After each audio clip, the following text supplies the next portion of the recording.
Guys, আপনাদের মাঝে নতুন একটি ভিডিও নিয়ে হাজির হয়েছে। আজকে বট রেসিপি দেখব।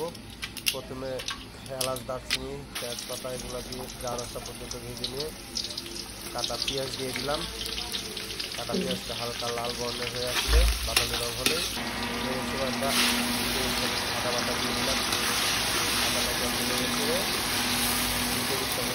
লবণ দিয়ে দিলাম, চামচ মরিচের গুঁড়া, ঝাল দিয়ে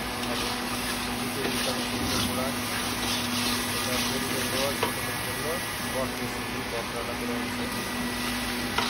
পানি দিয়ে দিলাম হালকা রেখে মশলাটা না লেগে যায়, ভালো মতো মশলা কষিয়ে দেখেন চারটা ভেসে গেছে। এখন আমরা বটটা ছেড়ে দিলাম। বটটা পরিষ্কার করে সুন্দর করে কাটা ছিল, এটা এখন আমরা কষাবো। বটটাকে আস্তে আস্তে পানি দিয়ে দিয়ে আস্তে আস্তে কষাবো।